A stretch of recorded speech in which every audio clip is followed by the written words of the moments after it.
7월 6일 맺힌 성경 읽기 여호수아 8장, 시편 139편, 예레미야 2장, 마태복음 16장입니다. 오늘 새벽에는 예레미야 1장, 2장 말씀, 1장, 2장 말씀 우리 함께 보고 기도하겠습니다. 소개는 이제 어제 전체적으로 해드렸는데, 자, 1장 1절 다시 한번 보시면, 베냐민 땅 아나돗의 제사장들 중 힐기야의 아들 예레미야의 말이라 하고 이렇게 시작을 해요. 그러니까 이 예레미야는 그 제사장 아들로서 자동적으로 제사장인데, 사는 지역은 이제 이 제사장과 레위인들이 이제 여기저기 흩어져 살아요. 자기들 이제 지파 땅이 따로 없고 여기저기 흩어져 살면서 하나님 말씀을 전하기도 하고 영적인 지도자로 그렇게 살고들 있었죠. 그래서 예레미야 아버지인 힐기야는 이제 베냐민 지파 땅에 살고 있었어요. 베냐민 지파의 아나돗이라고 하는 그곳에서 살고 있는 제사장이었어요. 힐기야하고 그 아들이 예레미야입니다. 자, 2절에 유다 왕 요시야가 다스린 지 13년, 요시야 왕 13년부터 여호와의 말씀이 예레미야에게 임하였어요. 그때부터 선지자로서 이제 섬기기 시작한 거죠. 그리고 3절에 여호야김 시대부터 해서 시드기야 왕, 남유다의 마지막 왕이죠. 시드기야의 11년 말까지 곧 5월에 예루살렘이 사로잡혀 가기까지 바벨론에 의해서 나라가 완전히 멸망할 때까지 말씀을 전했어요. 그래서 이제 잠깐 보시면, 자, 요시야 13년부터 시드기야 11년인데, 요시야 왕 13년부터 나머지 더해서 이제 31년간이니까 요시야 왕 19년을 사역을 한 거죠.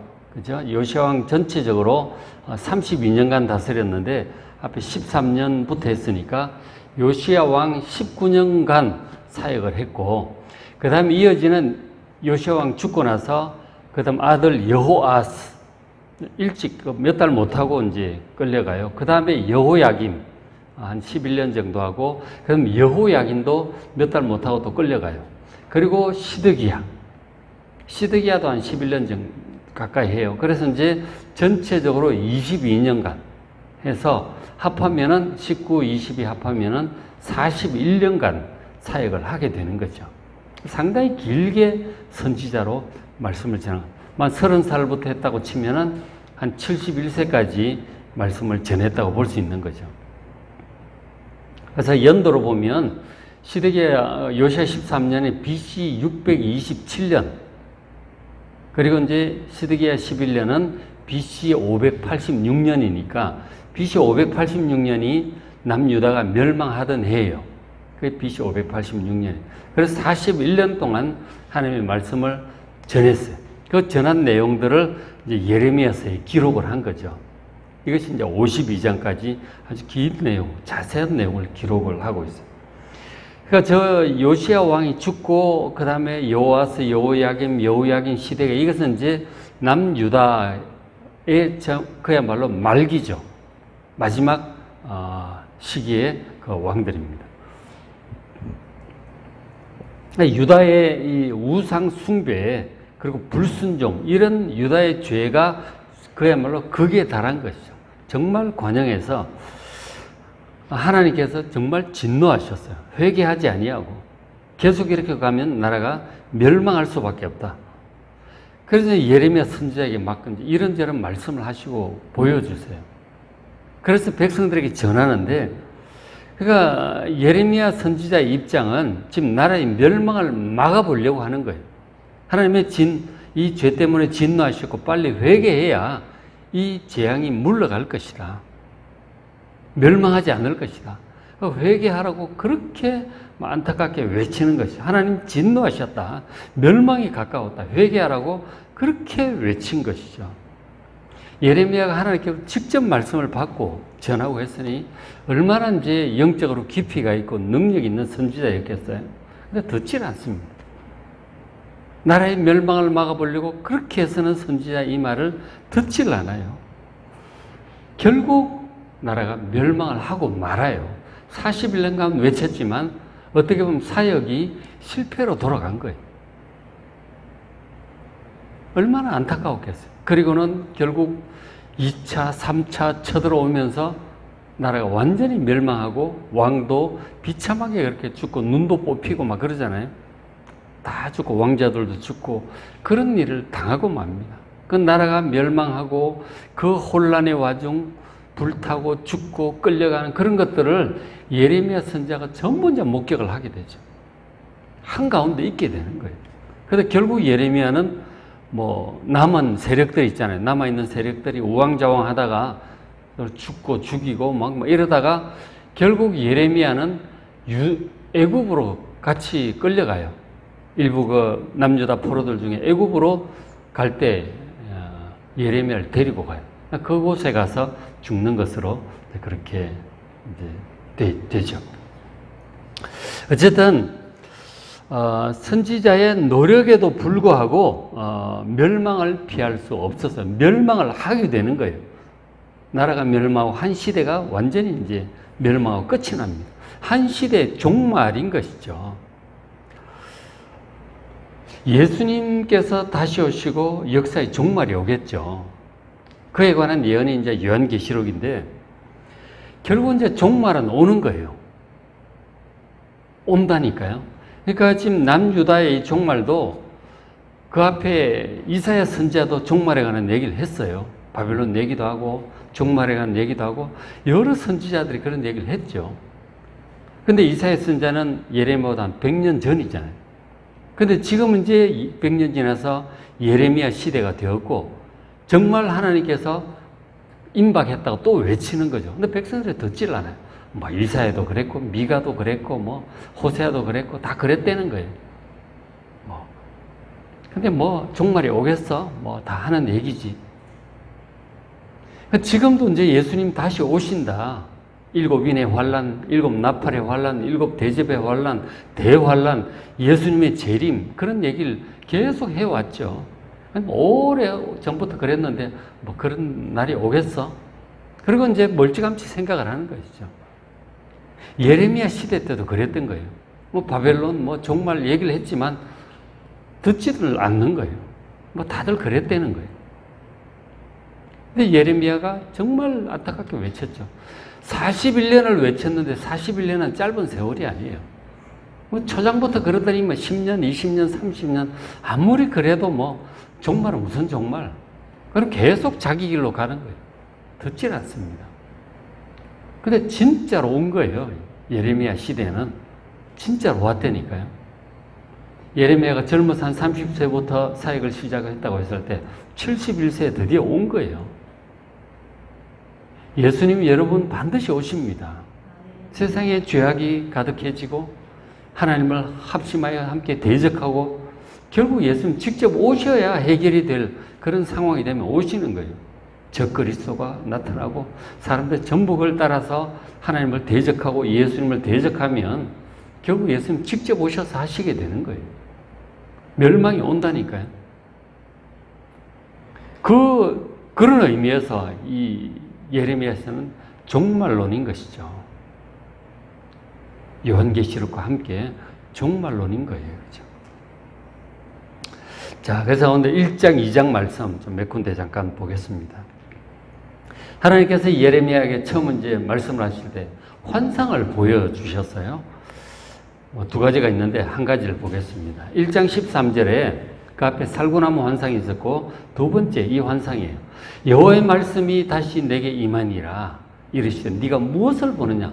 환상 중에 보이는데 끓는 가마가 보이는 거예요.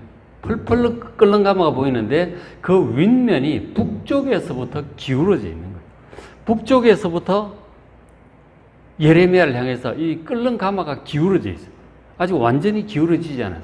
점점 기울어지고 있는데 더 기울어지면 끓는 가마에서 펄펄 끓는 물이 이제 쏟아지겠죠. 예레미야가 그것을 보면서 두려움을 느끼는 거죠. 야, 저거 더 이상 기울어지면 안 될 텐데. 그 펄펄 끓는 물이 쏟아지면 나 이거 다 화상 입을 텐데. 두려움을 느껴. 겁나죠. 끓는 가마 이렇게 자기 쪽을 향해서 부어진 것을 보면. 그런데 방향이 북쪽이더라 하는 것이죠. 그래서 그것을 보고 있는데 하나님이 말씀하시는 거예요. 14절에 여호와께서 내게 이르시되 재앙이 북방에서 일어나 이 땅의 모든 주민들에게 부어질 것이다. 재앙이 북쪽에서부터 부어져서 이 땅 주민들, 유다 사람들, 예루살렘 북쪽으로부터 끓는 가마가 부어질 거라고 하는 두려운 말씀을 하시는 거죠. 참 두려운 얘기입니다. 제가 이제 고등학생 때인가 중고등학생 때 저 교회에서 예배를 이제 드리는데 장로님이 대표 기도할 때 그런 기도를 하시더라고요. 그때 한참 그 북쪽에 아마 그때는 전두환 대통령 때인지 뭐 고전인가 보다. 하여간 북쪽에 그때 침략에 내려온다는 그런 얘기들을 많이 했죠. 그걸 북풍이라고 이제 그렇게 정치적으로 지금 돌이켜 보니까 이제 아마 박정희 대통령 시대였던 것 같아요. 그래서 북한이 쳐들어오니 나라를 안전하게 해야 된다고 하는 아마 유신할 때 그때였던 것 같기는 해요. 어쨌든 그런 북쪽 얘기를 많이 할 때. 그래서 저 구절을 읽으면서 기도를 시작하시더라고. 끓는 가마가 북쪽에서부터 기울어지고 있사오니 우리나라를 지켜주시옵소서 그러시더라고. 그런 어떤 느낌이죠. 이 예레미야가 지금 북쪽에서부터 끓는 가마가 부어지는 것을 보는 거예요, 지금. 얼마나 이제 두려웠겠어요. 근데 하나님 말씀이 재앙이 북방에서 일어나서 이 땅의 모든 주민들에게 부어질 거라고 그렇게 지금 하나님이 직접 얘기를 하시는 거예요. 사역 초기에 한 30살 때쯤 그때쯤 아니겠어요? 굉장히 두려운 거죠. 야, 하나님 정말 재앙이 부어질 모양이다. 왜 부어지는가? 어떻게 해야 되는가? 그런 고민을 하지 않겠어요? 하나님께서 이제 말씀을 쭉 하시는 거죠. 어쨌든 재앙이 북쪽에서부터 자기들 향해서 지금 부어질 것이라고 하는 이 환상과 말씀을 듣게 되는 것이죠. 그러면서 하나님 계속 말씀을 하세요. 15절에 내가 북방 왕국들의 모든 족속들을 부를 것이다. 북방 왕국들, 북쪽에 있는 나라들을 여러 나라, 여러 족속들을 하나님이 부르신다는 거예요. 자기들이 온다기 보담도 하나님이 부르신다고 선지자에게 얘기를 하시는 거예요. 그러니까 하나님이 진노하셨다는 거죠. 이 백성을 향해서. 그들이 와서 유다 모든 성읍들을 치게 될 것이다. 우리도 지금 북쪽에서 핵폭탄이 날라오지 않을까, 방사포를 쏘지 않을까, 그런 두려움을 갖고 있잖아요. 뉴스도 보고 그러는데, 북쪽의 왕국들이 와서 칠 거라는 것이죠. 왜 하나님께서 이 북방 왕국들, 족속들을 불러 치게 하시는 걸까요? 하나님께서 바로 말씀하시죠. 16절에 무리가 이 유다 백성들이, 예루살렘 사람들, 하나님의 백성들이 나를 버리고 다른 신들에게 분향을 해요. 참신은 여호와 하나님밖에 없어요. 다른 것들은 전부 헛것입니다. 사람들이 만들어 놓고 섬기는 거죠. 우리도 돌부처 앞에 가서 절을 하고, 그리고 돌멩이 쌓아놓고 그게 절하고, 우리 조상 때부터 그랬잖아요. 큰 나무 500년 그런 데 나무들 띠를 둘러놓고 거기 가서 정한수 떠다놓고 기도하고 그러잖아요. 이스라엘 백성도 그렇게 한 거예요. 이것저것 갖다 섬긴 거죠. 여호와 하나님을 모르는 백성들이 아닌데도 예루살렘에 성전이 있어서 절기가 되면 가서 예배드리고 그렇게 하면서도 다른 신들을 찾는 거예요. 자녀가 잘 되려면 어느 신한테 가서 빌어야 되나? 농사가 잘 되려면 어느 신에 가서 빌어야 되나? 모압 신이 좋은가? 에돔 신이 좋은가? 이 신 저 신 찾아다니는 거예요. 영험하다 그러면 아무 데나 가서 기도하는 것이죠. 무리가 나를 버리고 다른 신들에게 분향한다고 하는 것은 기도한다는 얘기죠. 그 분향은 그 성소 안에 있는 그 분향단이 있잖아요. 그 제사장이 들어가서 거기서 분향을 하며 기도를 합니다. 하나님께 분향을 하고 기도를 해야지 어디 가서 기도를 하는 겁니까? 우리나라 사람들도 1월 1일 정동진에 해 뜨는 데 가서 거기 가서 빌잖아요. 입시철 되면 어디 용하다고 하는 산 밑에 어느 산불 어느 부처님한테 가서 빈다 그러고 그거 가서 기도를 하고 있는 거예요. 이스라엘 백성들이 그랬던 것이죠. 우리야 하나님 잘 모르는 백성들이 그렇게 한다고 하지만 하나님을 아는 이스라엘 백성들이, 유다 백성들이 하나님을 버리고 다른 신들에 가서 분향을 하는 거예요. 그리스도인들조차도 지금 입시철 되면은 점쟁이 찾아가고 막 그런다고 그러잖아요. 그죠? 점쟁이 많이 찾아간대요. 무당. 참 안타까운 일이죠. 유다 백성들이 하나님을 알면서도 다른 신들에게 분양하고 자기 손으로 만든 것들에 가서 절을 합니다. 기도를 하고 예배하는 거죠. 그래서 하나님이 진노하신 거예요, 지금. 10계명을 1계명, 2계명부터 막 다 어기잖아요. 뒤에는 볼 것도 없어요. 간음과 도적질과 약한 자들 압제하는 것 다 하고 있는 거죠. 그래서 하나님이 진노하신 거라고요, 지금. 그래서 내가 나의 심판을 그들에게 선고하고 심판을 하시는 거죠. 유죄를 선고하고 그들의 모든 죄악을 내가 징계할 것이다. 그래서 북방에서부터 왕국들이 오는 것이고 그게 끓는 가마의 환상으로 예레미야에게 보여졌던 것이죠. 상황은 명백하죠. 이렇게 되면 왜 북방에서부터 이런 재앙이 오는 것인지 이제 분명히 알게 되는 거죠. 예레미야가. 그 예레미야의 마음이 불타는 거죠. 빨리 우상숭배의 죄악을 회개하고 죄악을 버리고 하나님께 돌아와야 그 끓는 가마가 제자리로 돌아가는 거죠. 이게 제자리로 돌아갈지 그냥 부어질지 지금 경고를 하고 계시는 거잖아요. 그러니까 불타는 심정으로 예레미야가 백성들에게 전하게 되는 거예요. 그죠? 그러기를 41년을 한 거 아니에요. 계속 이제 예레미야 1장, 2장 이제 시작되는 거 아니에요. 어떤 말씀을 전했고 백성들은 어떤 반응을 보였는지 어쩌다가 백성들은 결국 끝까지 거절하고 가다가 어쩌다가 그렇게 망하게 되었는지 과정이 쫙 나와 있는 거예요. 예레미야가. 멸망을 막을 수도 있었다니까요. 근데 결국은 고집 부리고 가다가 멸망이 온다니까요. 그 기록이 예레미야서 아닙니까? 하나님 말씀이 계속되죠. 2장 7절에 내가 너희를 하나님께서 이 하나님 백성들을 기름진 땅으로 인도하여 아름다운 것을 먹게 했어요. 그 노예 생활 애굽에서 나오게 하셔가지고 광야 척박한 땅 훈련 기간을 지나서 가나안 땅 점령을 하잖아요. 우리 지금 여호수아 보고 있잖아요. 가나안 땅 점령하고 있는 과정을 여호수아에서 잘 보시길 바랍니다. 그런 과정을 통해서 가나안 땅에 들어와가지고 땅도 다 가정마다 나눠주시고 그리고 농사하면서 국방도 지켜주시고 때 맞춰 비도 내려주시고 농사 잘 됐어요. 양들, 소들, 새끼도 잘 낳고 하나님 주신 복으로 정말 풍족해졌다니까요. 그렇게 했으면은 정말 하나님께 감사하고 찬양하고 예배하고 말씀대로 어려운 사람들 돌보고 그리고 이방인들과 이제 좀 그들의 풍습을 본받지 말고 거룩하게 그렇게 해야 되지 않겠어요? 그런데 온갖 이방인들과 교제하고 결혼하고 이방신들 데려오고 우상 섬기고 그래서 하나님의 이 기업, 이 가나안 땅을 역겨운 것으로 만들어 버렸어요. 그 앞에도 그런 일이 있어서 경고하고 회개하고 몇백 년 했지만 결국은 이제 계속 이렇게 간 거죠.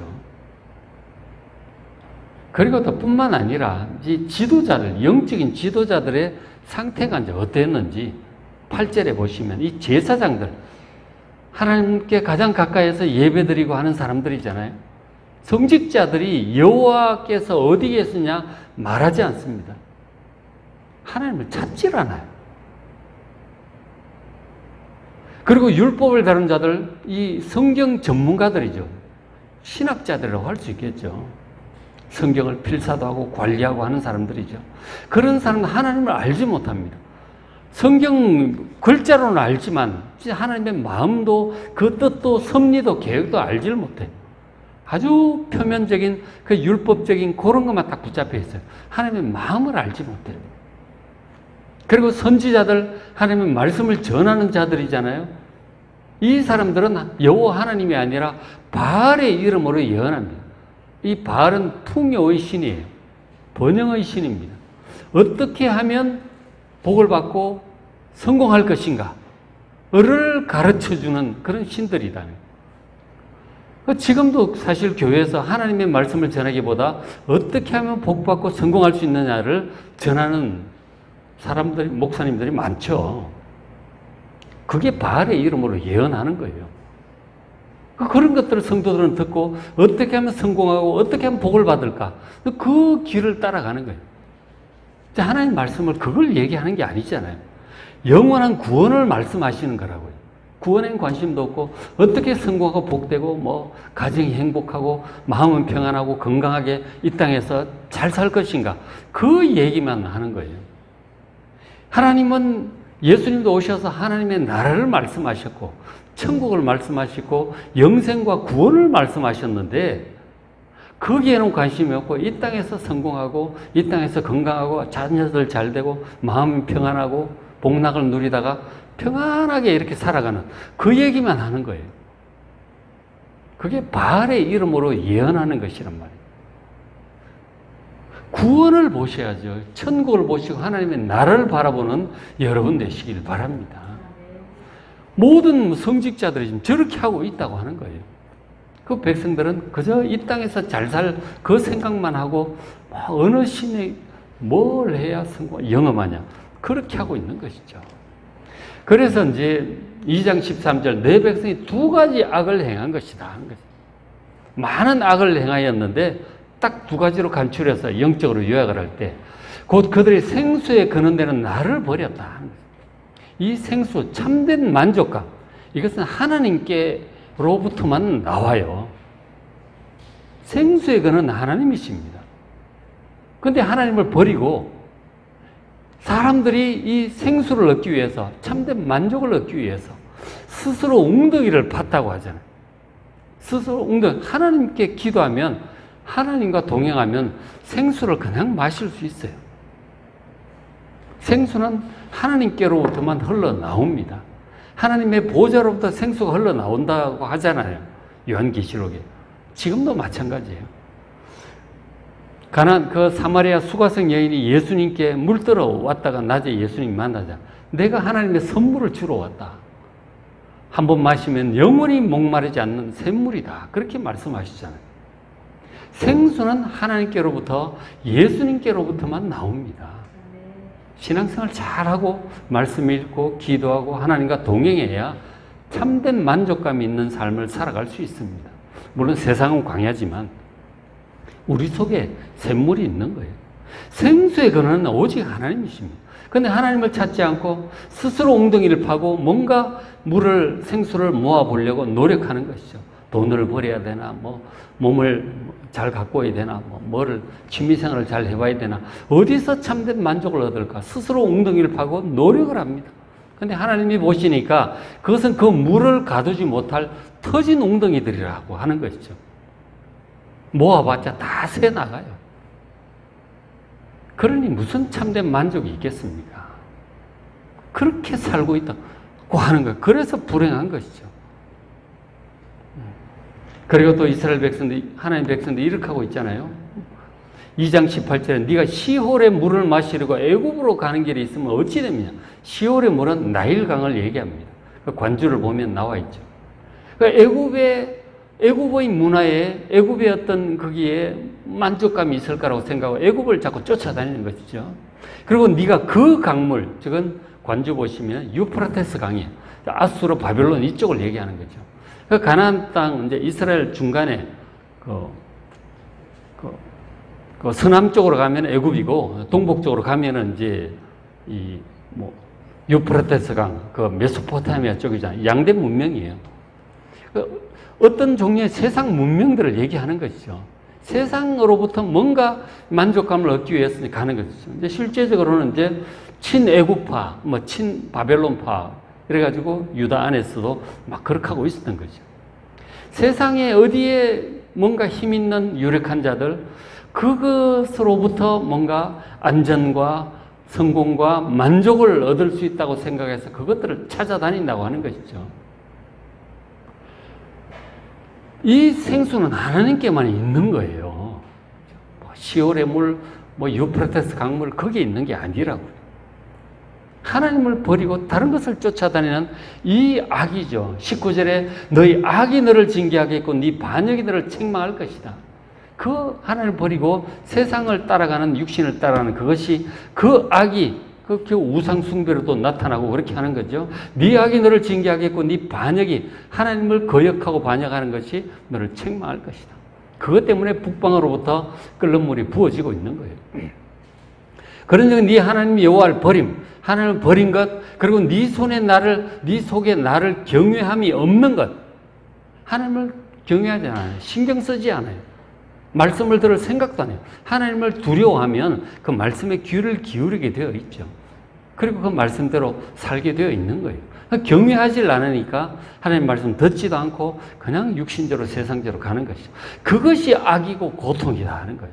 지금 뭐 농사가 안 되고 뭐 이것저것 자꾸 문제가 생기는 것이 절에서 생기는 일인데 뭐 애굽에 가야 어떻게 해결이 될까 뭐 이렇게 하고 있는 것이죠. 그래서 뭐 세상 방법으로 해결하려고 이것저것 이제 하고 있는 거죠. 그렇게 하고 있는 거예요. 이 우상, 저런 우상, 온갖 우상들을 하나님 아닌 다른 것들을 의지하고 섬기고 추구하고 있는 거예요. 2장 28절 하나님께서 백성들을 향해서 말씀하시는 거예요. 너를 위해서 네가 만든 네 신들이 어디 있느냐? 그들이 구원할 수 있으면 일어날 것이니라. 그 백성들이 뭐 믿고 의지하던 뭐 바알신, 아세라신부터 해서 많이 있는 거죠. 너를 위해서 네가 만든 네 신들, 그 신상을 만들잖아요. 조각도 하고 금박도 입히고 뭐 막 그렇게 하잖아요. 어디 있느냐? 뭐 가뭄이 오고 질병 걸리고 뭐 이런저런 1차 바벨론, 2차 바벨론 막 오잖아요. 문제가 생길 때 그들이 구원할 수 있다면 기도 가서 해봐라. 그것들이 널 도와줄 수 있나? 구원할 수 없어요. 보지도 듣지도 움직이지도 말하지도 못하는 것들이 우상들이에요. 해볼 테면 해봐라 그러고 하나님께서 뒷짐지고 계시는 거예요. 하나님께 기도를 해야지 하나님이 도와주시지. 다른 것들에게 가서 막 자꾸 그렇게 하고 있으니 해봐라 이거죠. 하나님께 지켜보고 계시는 거죠. 빨리 하나님께 돌아와야 살 텐데 29절에 너희가 나에게 대항하면 어찌 되면 왜 나에게 대항하느냐? 하나님 그런 말씀, 내가 뭘 잘못했는데 날 떠나가느냐? 그런 말씀도 하세요. 하나님을 대항하면 어찌 됨이냐? 너희가 다 내게 잘못하였느니라. 하나님께 잘못하는 거예요. 그래서 이런 일들이 생긴 거예요. 30절에 내가 너희 자녀들을 때린 것이 무익함은 그들이 징계를 받아들이지 아니함이라. 하나님의 백성들을 치고 막 질병도 오고 무슨 가뭄도 오고 막 이런저런 문제들 막 생긴 것이죠. 그 하나님의 백성들 하나님께서 이렇게 저렇게 회초리로 때렸어요. 근데 해봤자 소용이 없다는 거예요. 하나님께서 징계를 받아들이질 않는 거예요. 하나님께 때려도 듣질 않는다 하는 것이죠. 그 상황이 지금 이런 거예요. 근데 하나님 마음이 어떠시겠어요? 참 안타까운 거예요.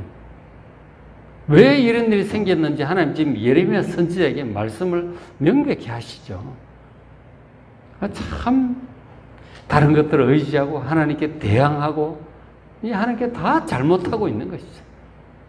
매를 맞아도 돌아보지도 않고 회개하지도 않고 이렇게 하니 참 하나님께서 이제 어떻게 해야 되냐. 참 안타까운 그 하나님의 마음을 여러분 잘 좀 느껴보시길 바랍니다. 근데 이렇게 예레미야서가 시작이 되고 있어요. 참 암담하죠. 사역을 처음 시작을 할 때 하나님 말씀을 전하는데 상황이, 영적인 상황이 이런 거라고. 참 암담해요, 예레미야. 이 백성들 정말 하나님 말씀을 전할 때 제대로 들으려는지, 듣고 회개하려는지, 회개 안 하고 계속하면 망할 텐데, 회개하면 살 거 아니에요? 그 가운데서 말씀을 전하는 자 입장에서 참 답답합니다. 어제 소개할 때도 잠깐 말씀드렸지만, 이게 말씀 전하는 것이 25장까지인가 막 가잖아요. 성전에 서서 하는 그런 말씀들, 이런저런 예화를 통해서 오지 항아리를 깨트리면서도 얘기하고 이런저런 말씀을 얼마나 잘했겠어요. 백성들이 듣질 않아요. 오히려 예레미야를 죽이려 드는 거죠.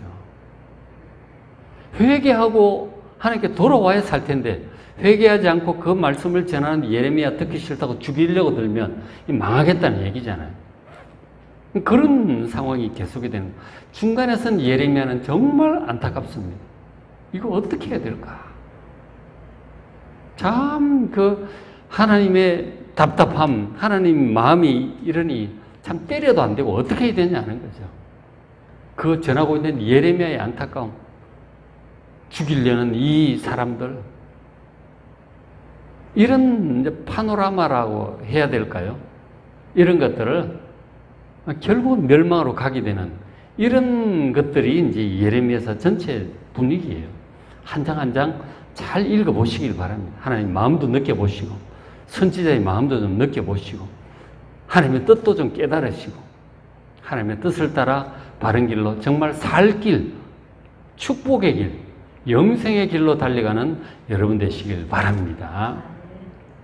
자, 오늘 맥힌 성결기 여호수아 8장 약속의 땅 점령하는 거 어떤 믿음이 있어야 할 수 있죠. 시편 139편, 예레미야 2장, 마태복음 16장. 예수님도 예레미야 선지자로 볼 때 예레미야하고 가장 이제 예레미야가 예수님 닮았다고 할 수 있죠. 멸망을 예고하세요, 예수님. 결국 그 예수님 당시에 사람들이 예수님 멸망을 듣지 않죠. 결국 예루살렘 멸망이 옵니다. 예수님 십자가에 죽으시고 40년 후에 로마에 의해서 예루살렘이 완전히 초토화돼요. 비슷해요, 상황이. 한번 그것도 비교해 가면서 마태복음도 잘 읽어보시길 바랍니다.